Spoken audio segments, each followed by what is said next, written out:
inviting people into a space where we're going to hold this story.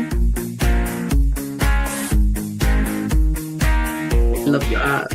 Did you know a lot of the riders were actually women wearing beards? Yes. Which gives me such like Monty Python vibes. It's amazing.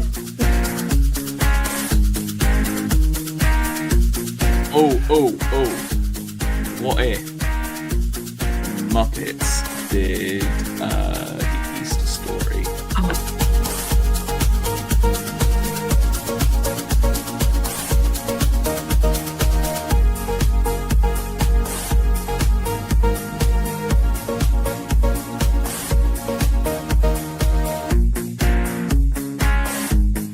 If that's all we're looking for, that's what we're going to find. Yeah.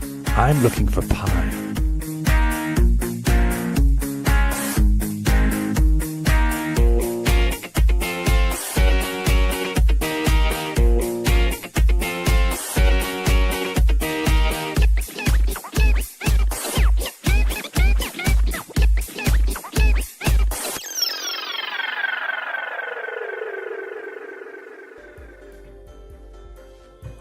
Imagine you are lying down in a meadow on a hillside.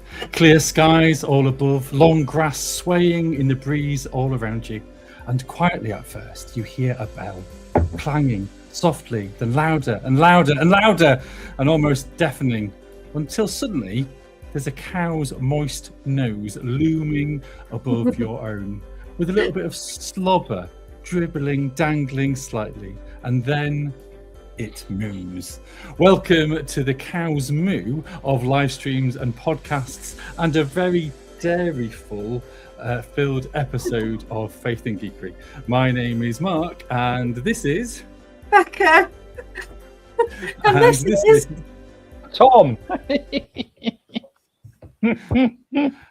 I don't know where we are right now. I'm just lost in that. Hello, friends. Welcome. Hello, indeed. How are we all doing tonight? Are we all right? Yeah, doing okay. How are you? I think okay. It feels a little bit strange that we're talking about chocolate, and unfortunately, I've already eaten quite a lot of chocolate because that's good preparation, Mark. Well done. It is. Yeah. You've got to know your subject. For those on the live stream, you can see behind we've got some chocolate, and yeah, I've not started the chocolate bar. I've wrapped that back up again, but I've kind of had lots of white chocolate buttons and Freddo frogs already. Is white chocolate, Mark? Oh, that's a good question. In my opinion, and in my household, it is. Yeah, I wouldn't kind of have it as a different category personally, but I know how others may differ. How are we all doing? What have we been up to since we last gathered? For some of us, I feel as if we've not really seen each other for a while. In fact, but on stream at least. Anyway. On stream, yeah, I was going to say on stream. Yes, I've seen both of you in person within the last week. Other than that, what geekiness have we been up to? Lego. I've been building some Lego. It was my birthday last week, so I got the latest. I got my the latest of my upscaled minifigures. For those that are not aware, Lego sell a series of models that are basically, they look like minifigures but larger, so you actually have to build them from bricks. So I got the blue spaceman upscaled minifigure for my birthday, so I've been building that. We might see that in the Geeky Gallery in a little while. Possibly. I also got in a game of in my Warhammer 40,000 crusade that I'm in. It's the last phase. I got a game in of that last week before heading off for most of the week. I've been away for most of the week, and I've just about my other geeky thing is I've been reading Ender's Game. I've never read Ender's Game before, so I've been reading that. I've almost finished it, almost to the end. But I've been enjoying reading that as my kind of my book to read currently. So that's me, I think. What about you, Becca? I was commissioned to build a sunken Roman water garden town for people in Second Life, a Portuguese role-playing community. So I spent my time last weekend building beautiful villas and things and piecing them together. You think Minecraft with better graphics than that is what I was doing. So Where does the Portuguese bit come in? they just happened to be a group of Portuguese people. Oh, okay, cool. I was trying to work out okay, that's cool. That's very good. Yeah, so they wanted a Portuguese speaking, so I've been using a lot of translator this week. But that was quite cool.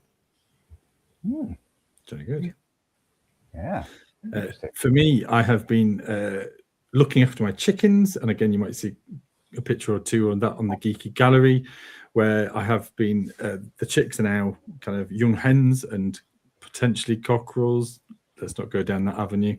And I've basically got like a large run now for them. But at 2:00 this morning, I was rudely awoken by the chickens because I think a fox was trying to get in. And so they were squawking loudly.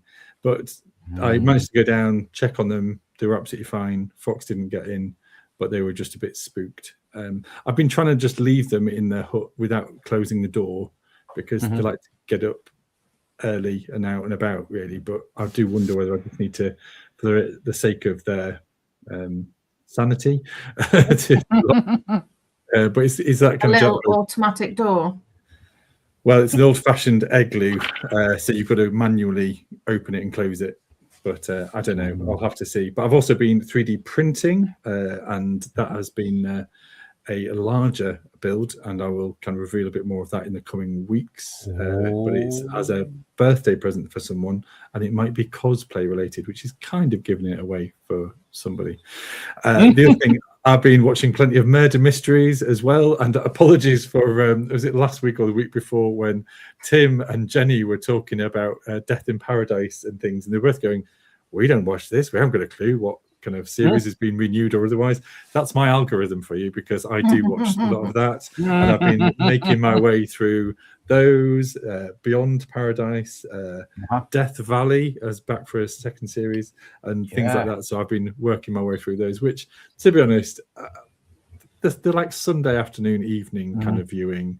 They're not that they're not that taxing, or it's always a who's done it, and that's my bag for just unwinding without needing to be too much.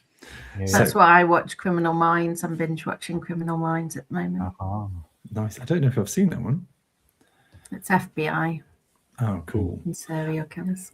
I was going to say, I've also been watching Widow's Bay on Jenny's recommendations, but blimey, that's bleak and sinister. and I was like, I'm really glad I'm watching it during the day, because the evening is just, anyway, shall we move on? Let's move on. The news. This is the Faith in Geekery News, broadcast to your home and around the world.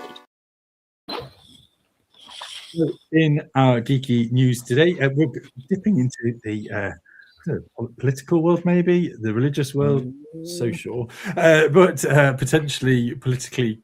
Do I say controversial? I said that in the thing, but basically, this is in reference to the MAGA evangelical leaders gather in Mar-a-Lago to bless and dedicate a golden statue to Donald Trump. Wow. Interestingly, Shane Claiborne, who I think we may know of, an author and Christian activist, has mentioned about, actually, it is kind of like the whole kind of Nebuchadnezzar and the golden calf in Exodus 32. And he says this, when we think of idols, some of us think of an outdated word or ancient concept, but this is the definition of it. Claiborne told Newsweek, it's creating an image in the likeness of ourselves and attributing this kind of messianic hope to this person who is not God. So I thought I'd just throw that one out there, because I think that's quite up to date and otherwise. There's also just a little brief news that Holly Moose had shared on the Discord about J.K. Rowling is now represented by a trans person in the Scottish Parliament. I again won't really comment about that, but I think that is an interesting twist in our conversations about authors and creators going bad and their effect on the world, and people representing those people even when they're opposed to it. Other news, we have we seem to skip forward. seem to still skip forward. What is that going on? There we go. There we go. So in other news, we have Good Omens season 3 or episode 3, dare I say, because it's only like a 90-minute one rather than a full season. And we have a picture here of, I would say, David Tennant doing his best impression of Scrooge McDuck. He kind of definitely has a Scrooge McDuck-like quality, and people might recognise that because he is actually the voice of the latest series of the cartoon series of Scrooge McDuck, and so he's kind of really embracing that other identity. I've also just seen recently that Metro has dropped the breaking news that strictly confirms Emma Willis, Josh Widdicombe, and Johannes Radebe as new hosts. So there'll be a trio replacing Claudia and Tess. There you go. Tess. And we also have Asaka and Skeleton Crew got series number 2 on the books, but coming a little bit later. So they've just announced that they're talking about those things. And Life Imitating Art, that Cristo Fernandez, who was an actor on Ted Lasso, has now signed a professional contract to play for a US football club, El Paso Locomotive. And so I think that's really lovely that he's known for like that, the football is life, and really kind of pleasant and uplifting kind of character. He's now actually playing football in the US. So that is quite cool too. Something called Eurovision had taken place over the weekend. I don't know if we saw that, if we were intending to watch it, or if we were... but Bulgaria won. Oh, sorry, spoilers. Bulgaria won, and in that case, and I won't mention what position Look Mum No Computer got for the English entry, because that was interesting. And also, just keeping it completely relevant and up to date, the 90s pop legend Aqua have officially split. After 30 whole years. That is the news. Is there any comments to make about any of these stories or otherwise, folks? There was a lot there. Now I've now forgotten with Bombshell that Aqua have broken up after 30 years. Hang on, I might have to go back a slide. I want to know how Barbie and Ken are coping with the news. That's what I want to know. Yeah. Did they use that at all in the Barbie movie? No, they didn't. That's shocking. Well, maybe that's why they're broken up. They were holding out for that one thing. They were holding out for that one Hollywood movie. I can't believe the golden statue. I can sadly believe the golden statue. Just interesting, and interesting how kind of Christians are there trying to defend it, and they can't see it, but maybe other things that we're too close to. We can't really see the wood for the trees sometimes, or Christians, or national. Yeah, anyway, it's too many bunny rabbits. And speaking of that, I think that Tim had kind of made a lovely gesture with the gif of the VeggieTales, the bunny song, which, if anyone knows VeggieTales, is rather relevant to the golden statue, to a chocolate bunny, and I thought relevant to our theme tonight as well. But that, folks, is Geeky News. This is the Faith in Geekery News, broadcast to your home and around the world. And then I believe we are over to the quiz, I believe. We are. Are you pressing the button for that? Yes. I got questions. The quiz. Well, as our theme, dear friends, is chocolate, what is the full title? Chocolate in Heaven. I was going to say Chocolate is Holiness. In Chocolate Heaven. In Chocolate Heaven. That's where we are dwelling right now. So we are going to have a pure chocolate quiz. So please get your pens and paper ready, or your technological equivalent. And they're all multiple choice because I was feeling kind. Thank you. Question number 1. Which company was the first to use Fair Trade Certified for their chocolate in the UK? Was it Cadbury's, Green and Black's, Nestle, or Mars?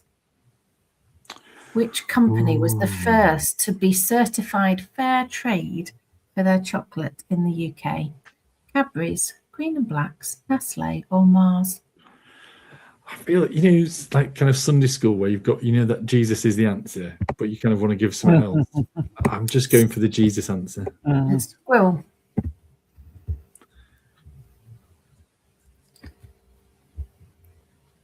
Okay, question number 2. In Charlie and the Chocolate Factory, what is the name of the mysterious rival chocolatier falsely associated with industrial espionage against Willy Wonka? Was it Mr. Turkentine? Was it Professor Fickelgruber, Arthur Slugworth, or Count Chocula?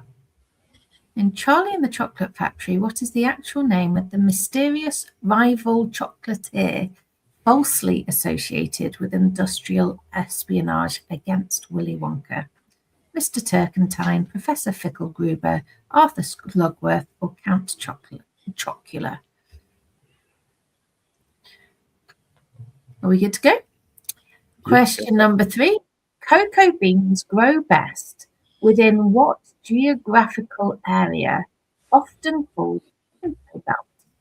Is it A, within 10 degrees of the equator, B, between the Arctic and Antarctic circles, C, above 3,000 meters elevation, or D, only on islands?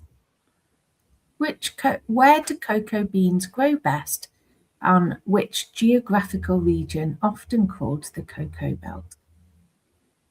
10 degrees of the equator, between the Arctic and Antarctic circles, 3,000 meters above elevation, or only on islands?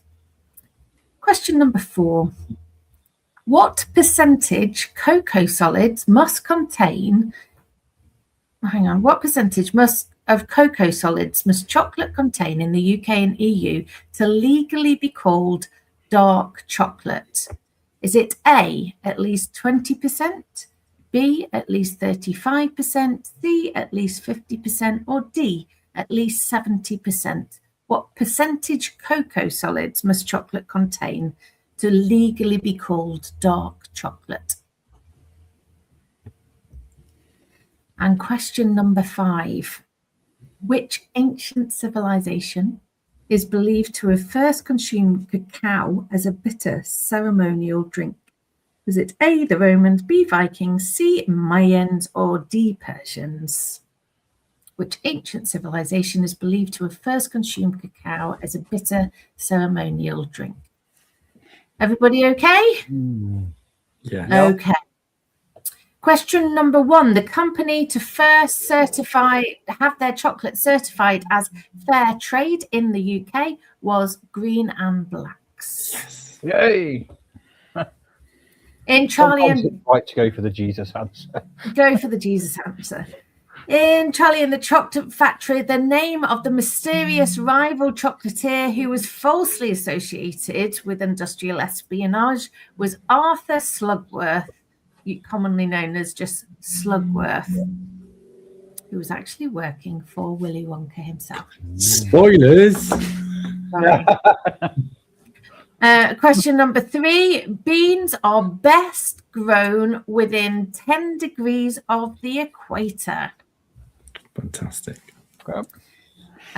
Question number 4. It was B. Cocoa solid. It must be 35% cocoa solids in order to be legally called dark chocolate. Really? I thought it was 70. You thought it was what? I thought for dark chocolate it was 70 rather than normal dairy milk. I thought it was different. Really? And question number 5. It was the Mayans who consumed cacao as a bitter ceremonial drink.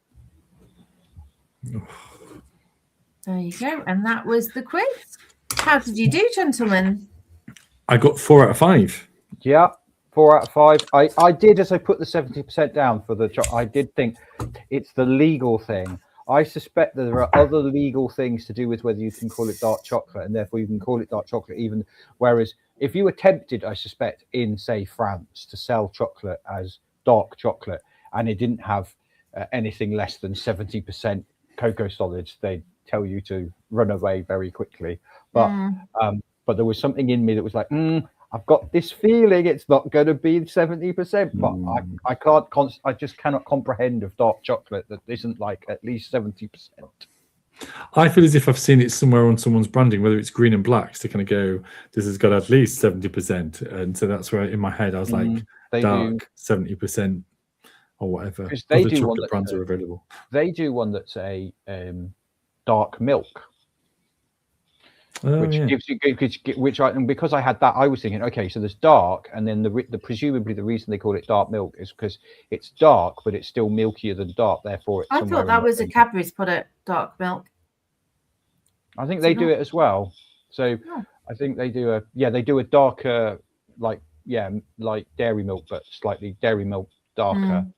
But they also do, if you get the little green and black selection boxes, there's definitely kind of like a milk and then a dark milk and then a dark and then like an extra dark. So, but anyway, the Quizmaster has ruled, therefore we must accept our...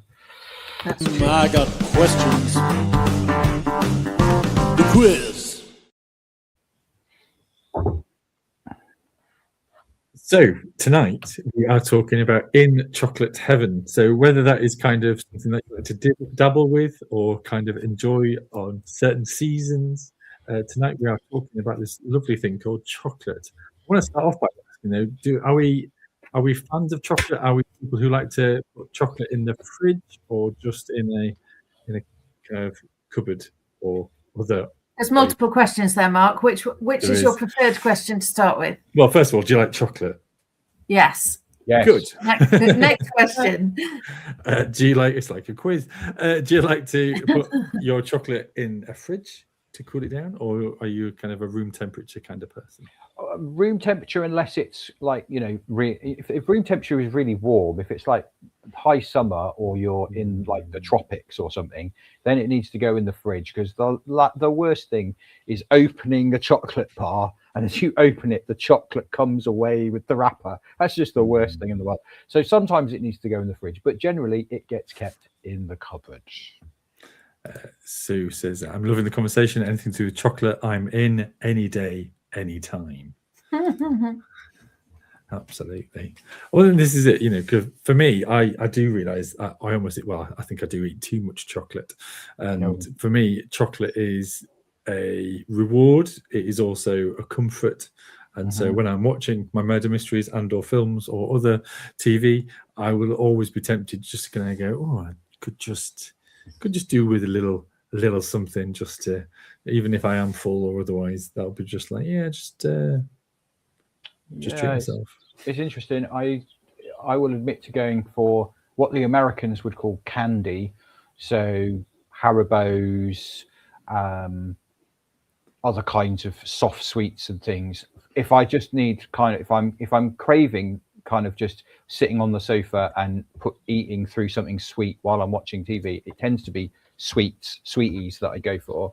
But I do really like chocolate, and I happily eat chocolate bars and various things. I just have far too much of a sweet tooth, full stop. But chocolate's definitely part of that. Definitely part of that. I like chocolate. I like the almost full tongue coverage of chocolate, sweet, salty, savory. The bitterness of the cacao. There's lots of things going on, but it also comes wrapped with kind of eating shame around not eating chocolate, of having to deny yourself chocolate, especially when you're surrounded by it wherever you go in terms of confectionery stalls. And I think, so I have mixed feelings about chocolate. It is not pure enjoyment, because it also comes with accompanying shame and guilt around eating. So that. What's people's preferred types of chocolate? I don't mean like what's your favorite chocolate bar, but if we're going with just chocolate, that thing that gets mixed with cacao and etc. Are we milk chocolate eaters? Dark chocolate? Are we dare we say it? Question asked earlier before we went live. White chocolate? Is it even a chocolate? Where's our preference? Because my tastes have changed. I would definitely, when I was I mean, obviously, when I was a kid, I think when you're a kid, it's just whatever chocolate you can get and probably as sweet as you can go.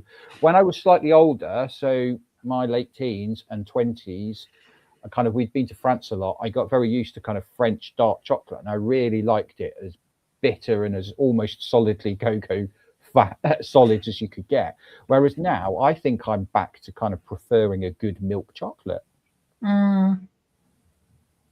I think I'm with you on the milk chocolate because of the mouth sensation of it. So a dark chocolate doesn't melt in the same way. No, absolutely. And the reason I like UK milk chocolate is because our melting point is lower because we're a cooler country. Similar with Belgian and Swiss chocolate. So a milk chocolate, and it's why I won't put it in the fridge either, because I want that instant melting sensation when it starts melting at body temperature, which there's something so clever about what that chemical balance that they've got. So yeah, mouth sensation rather than taste. For me, it depends. So if it's on like a chocolate bun, then it will be Galaxy, that kind of milk chocolate. If it is on an ice cream, then I'd go for white chocolate. And on an evening, I like the variety. I don't like to be hemmed into one. But what I don't like is dark chocolate. I just don't have. Yeah, I could eat kind of milk or white chocolate any day of the week. Dark chocolate, I will avoid and give it away. I just don't. Okay. Well, you can pass it. If you ever get any, you can pass it my direction. I'll happily eat it. My children will still hoover it up, so I'll pass it to them. I think nowadays I prefer dark chocolate if it has something in it or it's something with it. So, like Bounties. I love Bounties. I've always loved Bounties. I actually still prefer the dark chocolate Bounty to the milk chocolate Bounty because it has the sweetness of the coconut with it, and that kind of works. And I quite like dark chocolate oranges, but I've certainly gone away from that kind of standard, that very kind of French block of kind of really dark chocolate that you put in your mouth, and your mouth immediately goes which I used to kind of like, but now I'm not so sure on it. But Susan has commented, white chocolate is not chocolate. Now there's a controversial. The question has been answered. Sue has spoken. She also notes that chocolate should be placed under your arm for 30 seconds to soften it slightly. I'm not. Is this wrapped chocolate or is this unwrapped chocolate? Because that explains a lot about your clothes, Sue. Not as somebody who doesn't know Sue, I couldn't possibly comment on that, but I can understand the wanting. I don't think I would stick it under my arm, but I can understand that kind of wanting to make sure that it's a softness that, like as you were saying, the right temperature, so you get the instant. Yeah. And I do remember, Sue does say it's wrapped. I do remember when I was pregnant and my taste buds changed, just completely losing. I didn't get the hit that I would get from a piece of chocolate. The kind of sense of satisfaction. It was the same with tea. My taste buds completely changed. So when people say I'm just not bothered by chocolate, I do get it, but I get a genuine kind of buzz. But I think one thing I've noticed, and this is age and wisdom, is that I will get the same amount of joy eating a square of chocolate slowly than if I eat a whole bar of chocolate quickly. And I think that's been, in order to kind of overcome that shame spiral of shouldn't and couldn't around food, to just enjoy it in the moment and really appreciate it and feel a deep gratitude for that sensation is as good with one piece rather than a whole box of chocolates in the same amount of time. I get that, because I think when I do kind of default to chocolate, I tend to get the little buttons, and I will kind of try and pace myself. And so I can kind of enjoy them, and actually I'll tend to let them melt on my tongue. Yeah. Kind of not actually chew them. I will just kind of let them. And the same thing for snacking. Chocolate isn't something that I will go, right, I'm going to sit down and watch TV, because so easily I could eat a bar of chocolate and I won't even have noticed.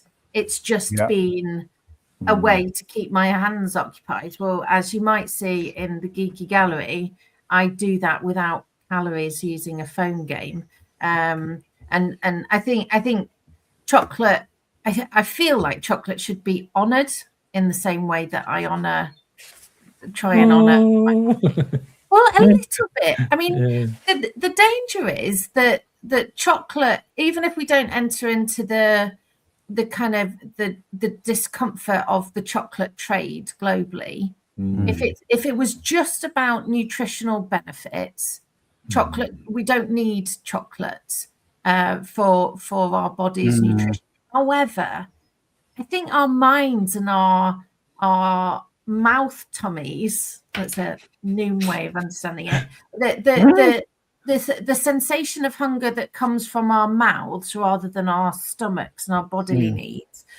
Chocolate has a huge joy to play, but if we don't honor that and we just eat it as if we're starving, like we would something more rounded, then I think we miss the point. It deserves to be honored, not as a holy grail, but as a thing, as a big And thing. I think that is part of kind of a cultural system, isn't there? Like we've already mentioned, kind of Charlie and the Chocolate Factory, is that kind of idea of chocolate is luxury. Chocolate is something that you kind of get as a treat from a grandparent. I remember in my day, going to the cinema, it would be like the popcorn and something chocolatey, ice cream, and therefore when you kind of sit in front of your TV at home, I'm putting my hand up to this, I'm speaking about my experience, is I kind of go, oh, it's just a nice little luxury. I can just have a little, and just kind of enjoy that moment, and kind of go, I'm a grown up, I can make that decision, and I choose chocolate.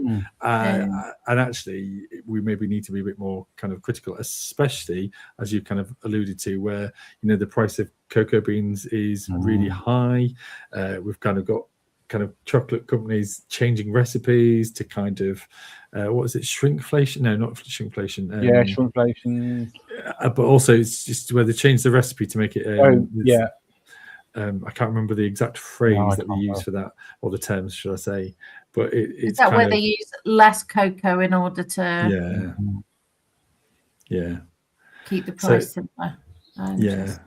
And so it's just an interesting way, but it is interesting, isn't it, about our resources and how we kind of make good use of this, whether it's the palm oil that's kind of sometimes contained within it and otherwise, and dare I say, again, you've mentioned about the fair trade thing, that it's not just enjoying chocolate.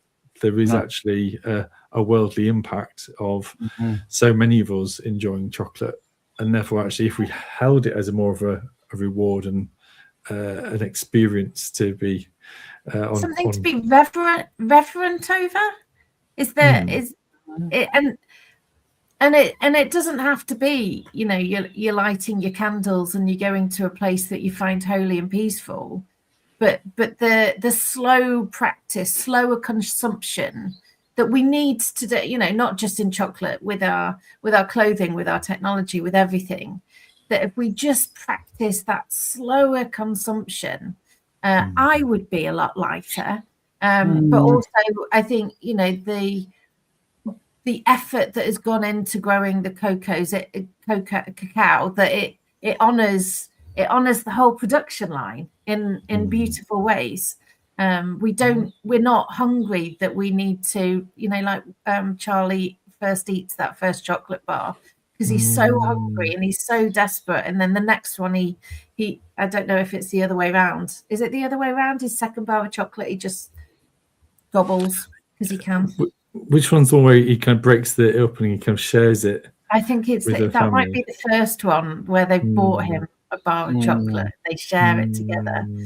And then the second one where he gobbles it. And we're never that hungry in this country. So So if it is to be enjoyed, and that can be a beautiful, holy moment of gratitude and presence with yourself, then maybe to be swimming in the opposite direction of political and economic patterns that are kind of destroying people and planet, then maybe that's, with each one square of chocolate, maybe that's something we could do. Yeah. But and you know, in the world. And I think we should also say that we've got to be good stewards not just of chocolate but of other resources as well. It's not just chocolate that's causing the downfall of humanity in the world, but it is one of these. But it is one of those things that if we see it as a luxury, then actually it has a little bit more poignancy, doesn't it? To sort of say, actually, well, when do we hold it as a luxury? It's not as if it's kind of taxed as it's like a life kind of a necessity in life on our diet. It is something that kind of can bring. But again, it is one of these things there that you can put a little bit on to like an ice cream and enjoy it in such a different way, rather than it just being how you use it can also impact your kind of And one of the measures of kind of our well-being, our flourishing as human beings, is the avoidance of displeasure, of discomfort. There's the word, and the pursuit of pleasure, and both of those make absolute sense in terms of evolution. But when it goes too far, when we pursue pleasure at the expense of everything else, so really cheap chocolate, regardless of the cost to the human lives that are contributed, really cheap chocolate, or consumed in such an amount that it's unhealthy to our bodies or to the bodies of the people that look up to us. But similarly, that avoidance of discomfort, which can also come with the consumption of something pleasurable to help us in that place of avoidance. So it's finding that beautiful balance, isn't it? It's really, really good that we can feel pleasure. Our bodies were made to feel pleasure, just not at the expense of living and not at the expense of other people. And I think that's it, isn't it? And also I think I would be prepared to pay for a little bit extra for a higher quality chocolate bar, and for them keeping to original recipe, in order to kind of savor that, because actually there is something really nice that sends me back. There's that Advent chocolate candles that, for me, I actually quite like the cheaper Advent, because it sends me back to my childhood. It instantly throws it back, and actually sometimes I'll go, I don't want a really nice Advent calendar with full of chocolate, of expensive chocolate, because actually I still quite like that kind of. But do you remember just having that one tiny, and they were so flat and tiny, those pieces of chocolate, and yet it felt like such an amazing treat. And then as we get older, we can buy our own chocolate or our own wine or gin.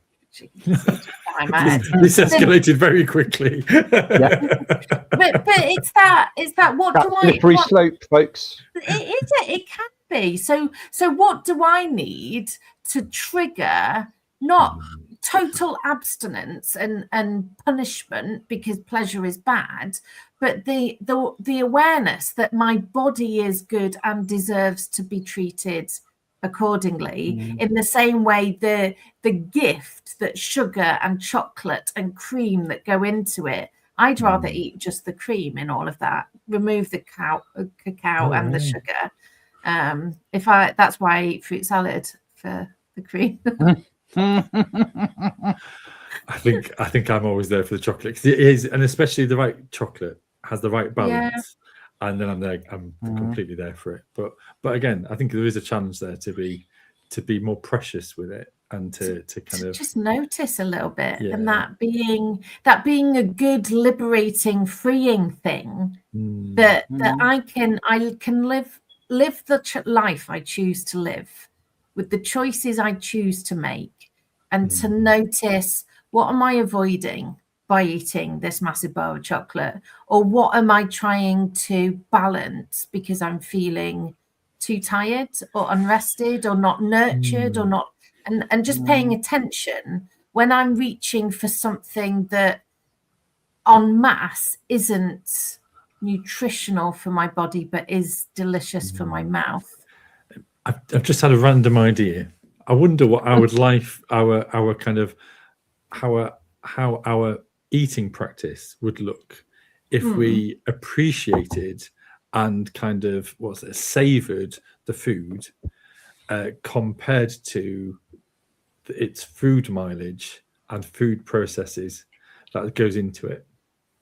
Say that in a different way so I understand. So how would our practice of eating look differently if for each kind of element of our food we appreciated how many miles it's traveled to get to us and the food processes that have gone into it, as to say, how would we savor and really enjoy that kind of bit of food if we actively think about where this has come from in the world. So did you say 10%, sorry, 10 degrees of the equator, how long the cacao beans have kind of been dried out for, and kind of the buttermilk being put back into it, and how would that look when we're enjoying that little tiny bit of chocolate, then, and obviously dairy milk as well, the cow. And the thing is, by doing that, if you're really thinking about it, and I can't think of the show, but it has like a genius kind of detective or doctor where he draws a link and then suddenly it might be the good doctor. He can see all of the different things going on in the person's body. But if we put something into our mouth, then we're suddenly connected to the farmer that grew the cocoa bean, the farmer that nurtured the cows, the farmer that grew the sugar, the lorry drivers that picked it all up. If we can just slow down, then we've dealt with the consumption of it, and we've slowed down consumption, which we desperately need to do. But we've suddenly got that beautiful magic picture of all of the different people, and we've made connection with our slower consumption. I wish you could see my waving of my hands on the podcast. But I think that's maybe where we should really appreciate it more and all the processes and things that have gone into it. I think that's quite an interesting slant. So there's a challenge for us. Next time we're going to have our chocolate, to how long can we savor it for? What can we help trigger and appreciate it in a new light, in a new way? Yeah. Can I ask one last question? Yeah, go on then. Will there be chocolate in heaven? It would need to be. Will we have bodies? Will we be able to, because we feel pleasure with our bodies, right? New heaven, new earth, new bodies, yeah. Well, I don't know. I mean, new chocolate.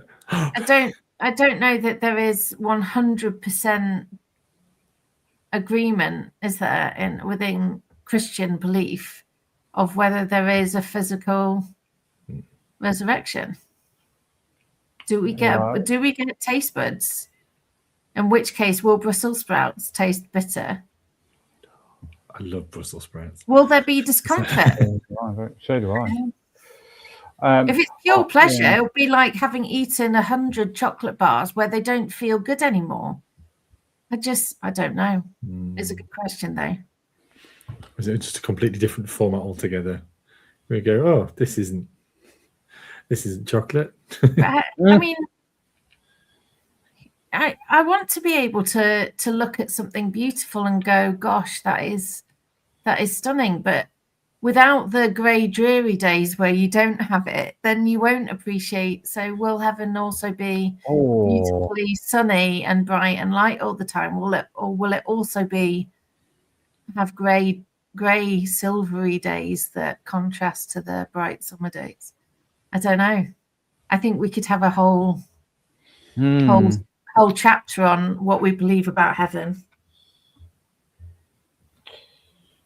Yeah, well, quite. I think I'm going to say yes. there will be, but only on the stretch of if heaven is a physical place in which there is joy, then I can't then yeah, chocolate, I'm sure, will be there. But that's an if, in the sense that I'm very open to other ways of imagining what eternal life beyond this earth looks like or is like. You'd have to have bitterness and saltiness, though. You'd have to have the bad taste to know the good was good. I mean, this is the. If you only ever eat chocolate. No. So, chocolate will exist in heaven, and so will Hershey's. Oh, that's an I think Hershey's is the absence of good chocolate. I don't think Hershey's exists in the same way.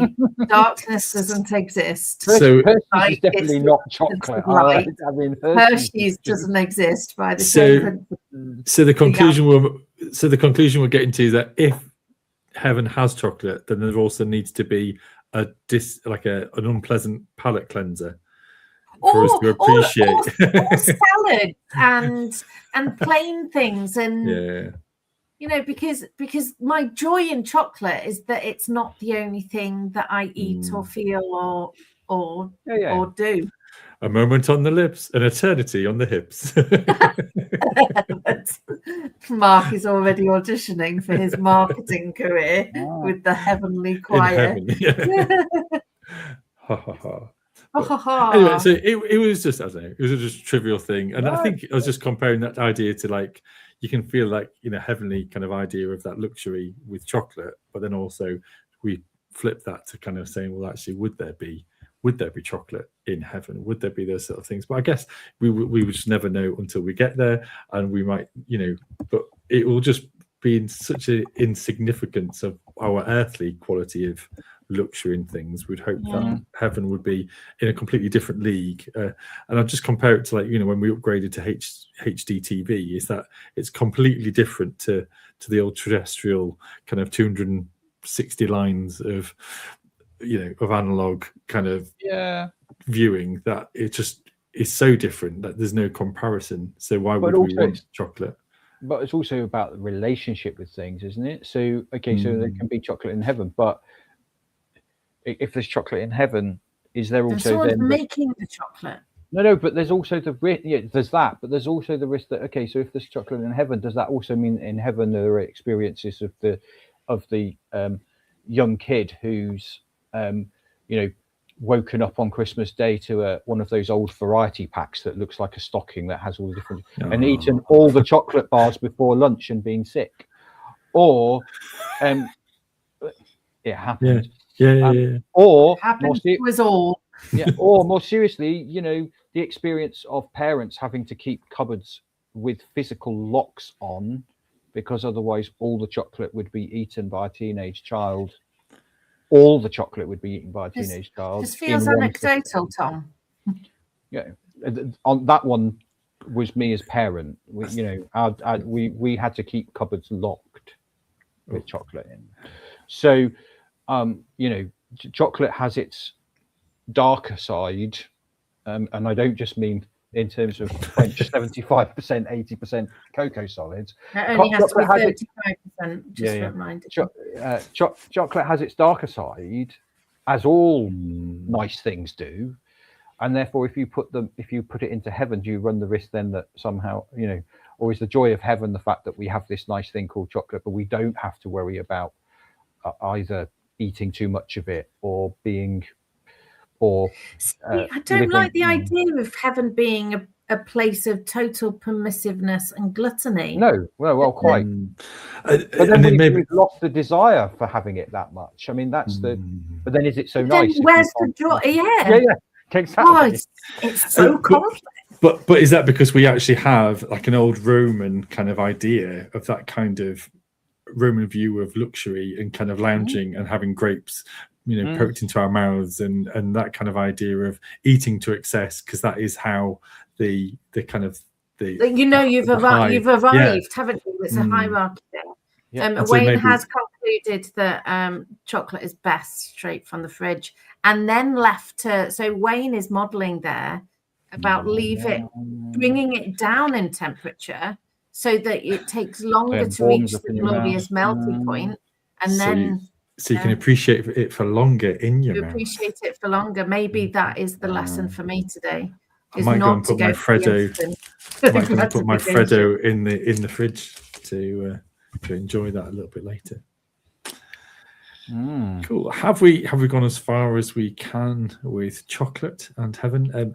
Can I say actually, just to give you a moment to think, we talked about Willy Wonka and Charlie and the Chocolate Factory, and what I really like, I only found this out the other day, is that can you remember where Charlie finds the money to get his final bar that gets in the golden street ticket? outside the shop, isn't it? It's not just on the street. It's down the drain. It's the note that's down the drain, yeah? Yeah. Okay. In Wonka, so the latest one with Timothée Chalamet, his last coin drops down the gutter and into the grate. And so there was purposefully a parallel between the original film and Charlie Bucket. And just imagining if Charlie Bucket's, I mean, it's obviously years apart and otherwise, but it was just a nice little kind of shadowing or like a mirroring of Wonka losing his last coin or his last money to Charlie Bucket kind of finding that. That's nice. I like that little bit of detail. I've just noticed Mark likes to use his little tagline as a reminder of the geeky things he's been up to. Tom has Scoffer of Christmas variety packs, in which he's now shared the anecdotal story of him making himself sick. I have a quote from a film. And what film is that? I have no idea. I thought it was a part of your Second Life recreation. No, that's it's from the movie Chocolat with of course, might interest you in some nipples of Venus. Yeah. That we just upped the rating of this particular podcast now. Nipples isn't a swear word. No. Unlike anyway. Should we have some geeky gallery? I think we should. Yeah, let's do that. So shall I press that? Well, yes. Sorry. You've been pressing the buttons. I know. I realise. I'm sorry, Becca. I should have. We agreed beforehand. You said you'll do it. And I went, okay, that's fine. And then I completely forgot. So you pressed all the buttons. Okay. So here we go. First ones are, so here we go. Well, we mentioned me doing some things. So that's me. Some photos of last Monday and my 40k Crusade game last Monday. And then that's somebody called Cybersten there. That's me. Mark. Intriguing 3-person chess. Yeah, this is Nigel. So Nigel sometimes kind of follows us and listens to us and joins in. Also a Metal Methodist, and he brought this along to a games evening. And I was really fascinated by this. And there is just on shot, there is a bit of paper explaining exactly how diagonals work, because as those who can see, it kind of bends. Like it bends. It's like 3D shaping, and therefore it doesn't quite kind of go in the exact in the correct diagonals, or as the eye would say. So that's quite cool. Intriguing. Very intriguing. Okay, we've got some more from Mark here. We've got some fig and parrot themed paintings produced for a family party. Is that right? Yeah, that's for my older brother's 50th, and that's what he wanted, fig and parrot, and that's what I've been working on. And I didn't really want to reveal too much, but that was my own picture, my daughter's picture, and my son's picture. My son's one is of a parrot in a Minecraft style. Nice. And then, cool. And then there's clearly some 3D printing going on there. And then is that Mortal Kombat? It is indeed. I introduced my children to Mortal Kombat, and it's on the Mega Drive, and we played Mortal Kombat and Mortal Kombat 3 without the blood on it.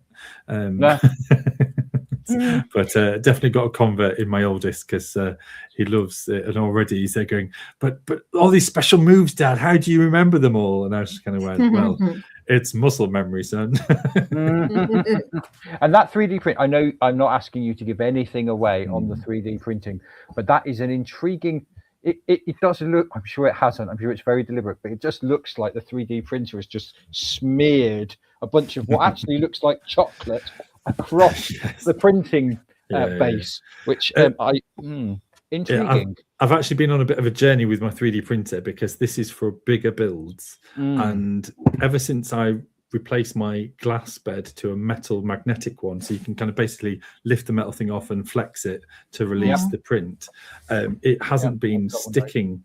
It hasn't been sticking as well to the metal base, and I've tried the various adhesive sprays, the glue sticks, and when it just gets to a certain height, it used to kind of wobble a bit too much and loosen, even though I'd adjusted the temperature, all that kind of malarkey. It's all that ongoing tinkering with 3D printer. And actually, I just realized it's the decorators, heat resistant decorators blue tape that has actually, if I just cover that bed, it is fantastic. So especially, I don't need to do it for the smaller ones, but it's just kind of the bigger. So I mean, that kind of went up to about 15 centimeters high, that kind of piece, and therefore I needed to depend on it not moving, and so so I've learned how to do that now, and so I've got another piece on the printer now, and it'll be ready tomorrow lunchtime, I think, and because it is such a big piece. But I've done 3 success. This is my 3rd successful one now, so I'm really happy that I've eventually found the right method and way to do some cosplay bits. We look forward to seeing more of that at a later point. Then we've got a bunch of stuff here from Specky Geek.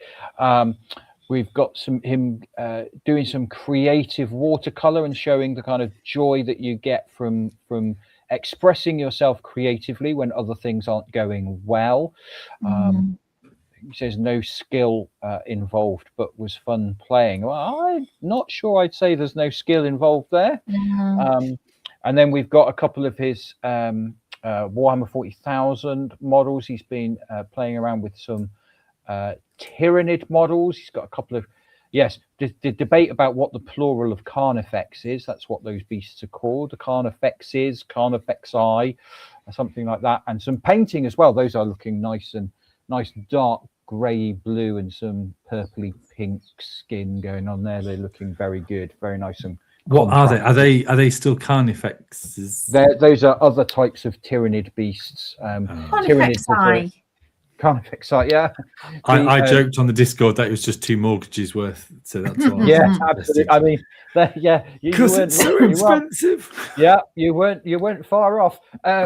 Those are not the coloured one. The painted ones are not Carnifexes, but they are different kinds of little Tyrannid beasts. Tyrannids of a hive mind type creature. And then there we go. There is my latest blue spaceman minifig with some of his other upscaled minifigures. I just need the Darth Vader one, and I'll have the full set. And next to the up in the top left, where I've got the little picture, I also for my birthday got a gift box of another geeky thing that I'm into, which is sour beers. I do for which a particular district chair, who is known to this program, Methodist district chair, once took me out, and not just me, several of us went out. Conference was in Nottingham, which is well known for its places with beer. So we went out and I was introduced to some sours on that occasion, and I've loved them ever since. So got some sour beers as well, which was nice. Haven't tried them yet, but looking forward to them. Can I ask a technical Lego question? Your Lego Spaceman, it looks as if the face and maybe some of the helmet, are those quite unique pieces, or are they just lots of tiny pieces but then with maybe black stickers on? So they're so the printing on the faces, those pieces are simply printed for those models. So cool. The guy with the original upscale minifig, so the guy with the baseball hat, and then the racing driver and the spaceman, those are the same piece repeated across those. But then the little baby one, so the upscaled micro figure, and the Santa Claus, they have faces printed specifically for those models. Oh, fantastic! So that they look upscaled micro figure. Yeah, That's, yeah. This just plays with my mind. And Thank then you. the photo also shows that you can take the hat.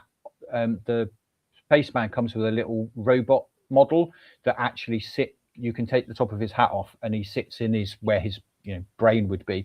And actually, it's quite common with these minifigures that they come with little Easter eggs like that. So there's a little actual minifigure with a red top and a baseball hat sat in the head of the minifigure, and then there's an engine, I think it's a V4, it might be a V6 engine in the head of the racing driver. So they put these little Easter eggs in the middle of them. That's really cute. And then we've got Note Just, who's been getting on with some of his model railwaying. We've got a Civic Plaza taking shape with a little train there, and then some new scenery, a row of shops. What we've got a stationery and books shop and a convenience store getting ready to go into the display. So those are looking good. Becca, you're keeping your hands occupied that isn't involve eating sweets and such like, has made an appearance. What game is this? I'm intrigued. Oh, you're muted. Oh, she's. Oh, okay. Sorry, that is Paper.io. I would like Mark to show his children that picture, because the Legendary League is the very top league, and I am at the very toppest of the top league in the game that Mark's children like to play. You are significantly higher than the person in second, aren't you? Quite considerably so. Well, I worked out a formula, and it works every single time, and they don't see it coming. So wow, there we go. I basically conquer the whole circle rather than trying to take over the middle bit where everyone's battling. I stealth go around the very edge until I've taken over the whole thing. And no one else seems to do it. So. And then very quickly, we've got Drogo Novets, who is away in South America, and we've got some lovely photos of a giant tortoise and a turtle, and then, shall we say, an alternative to chocolate, which for those squidgy looking bugs, some squidgy looking grubs that rather them than me. I think I'm going to stick with the chocolate. Yeah, I think so. And then we've got last slide. Okay, Fluffy Zubat's had some Hobbit themed tattooing done.